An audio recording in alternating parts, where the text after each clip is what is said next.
the fruits of a very lucrative industry. More than 1 million people rely on palm oil for their livelihoods and income.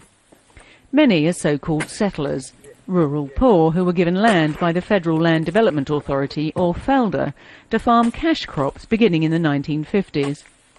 Since then, FLDA has provided settlers financial backing and a market for what they grow, in a kind of grand corporate social responsibility operation. But FLDA is about to change the way it operates. It's selling shares in other commercial plantations it owns, which cover more than 400,000 hectares of land.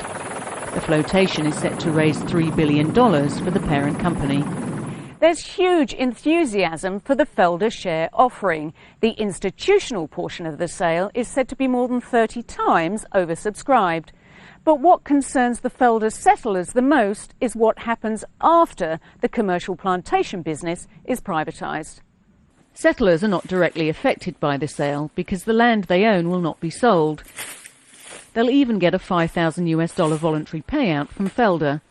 But some say they don't trust the government's motives and the sale is an election ploy.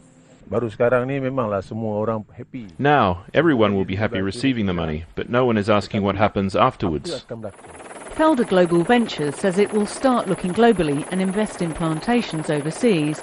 That's prompted concern that FLDA's original purpose of helping the landless poor will be abandoned. Now FLDA is going global. It's going to look globally,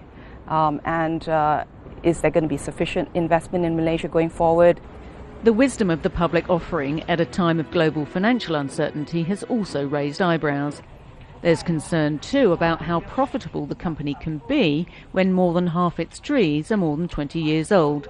Just because it is one of the largest IPOs in the world this year, it doesn't necessarily mean it's going to give you that sort of returns that you expect it to be.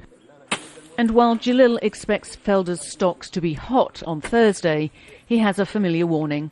What goes up can always come down. Stephanie Scowen, Al Jazeera, Pelong, Malaysia.